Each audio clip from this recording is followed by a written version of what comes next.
Okay, it was black women being raped, but they can be raped. Let's advance forward. Before we get into the Casual Killing Act, the Casual Killing Act was written because of the number of people who were killed while being corrected. Okay. And if any slave resists his master, owner, or other person by his or her order, correcting such slave, and shall happen to be killed in such correction, it shall not be counted felony, but the master, owner, and every other person so giving correction shall be acquitted of all punishment and accusation for the same, as if such accident had never happened. So that means that if you happen to be correcting someone and you beat them to death, you know how hard it is to beat someone to death?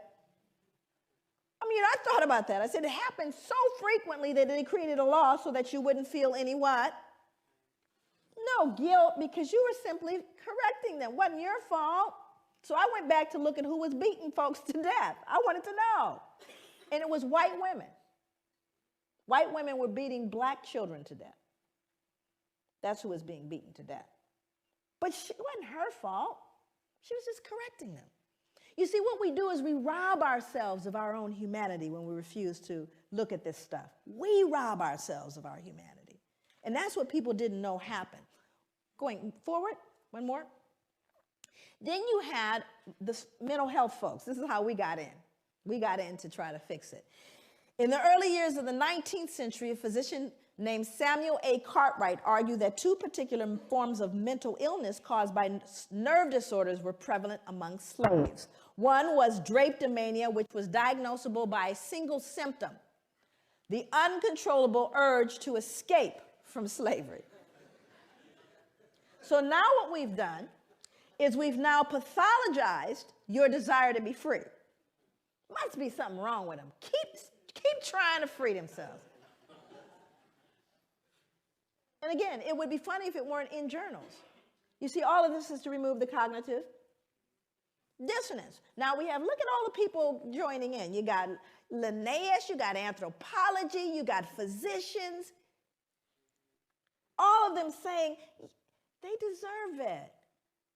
It's not us. We don't need to adjust anything. And if they just tried harder, how about you people just pull yourselves up from your bootstraps?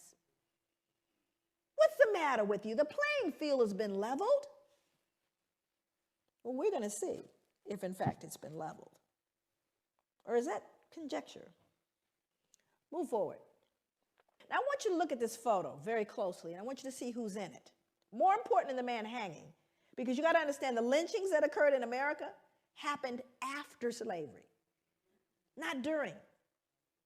Thousands of lynchings happened after slavery, because this is a reaction to white fear of what we would do once freed. But we didn't create a vigilante group to take out white people, but they did create a vigilante group to take us out now that we're free. See, that happened after slavery. They were called the what? The Ku Klux Klan. They don't wear hoods anymore. They wear suits. But they're alive and well all over the world, even here. So, look at who's in the picture. I want you to look at this little girl in particular. You can't see her closely, but she's actually grimacing, like smirking. Now, remember, let's go back to the puppy concept here. She would be loathed and torn up probably if this was a puppy, which means he's less than that, because she's not disturbed. This little girl is not disturbed by this, but she should be, shouldn't she? People always ask me, they go, Joy, what was the impact on white people? There it is, right there. Can't feel any empathy for him. None, zero, zip. There's a little one back here, even smaller. Because whatever she's been taught or told, socialized to believe, makes him no longer human. That's the greatest danger to white people, is that they can't feel it. And there's a reason why white people can't feel what we're talking about. My God, what would you then feel? It's tough. So I've got to believe, oh, it's all over now. It's not my fault. I don't benefit. It's not a big deal. Let's move on. It's not all of those things. But we don't say that to Jewish people. I dare you. But you have to understand, when you unearth this one, that's what we did to our children. Let's move forward. This is a similar photo to the one that is used in Denzel's movie. Now, and again, most important, this is a man that's being burned. Also, I won't read the depiction, but there are newspaper accounts of this. It's written in a book called 100 Years of Lynching by Ginsburg. No pictures, just newspapers that say not only did they burn him, they decapitated him, cut him into pieces, and used parts of his body as things to put on mantles. So people would say, get me a tongue, would you, or a liver, a little crisp, so I could put it on the mantle. Now, again, I want you to look at the folks. I want you to look at who's here.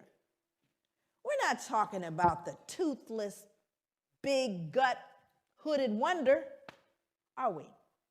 We're looking at plain old, common, dressed up folks. They're squeezing, please, I want my picture taken. Are you following me? This is somebody's cousin, uncle, somebody. And the ability to do that, dehumanize this man and rob them of their humanity, all at the same time.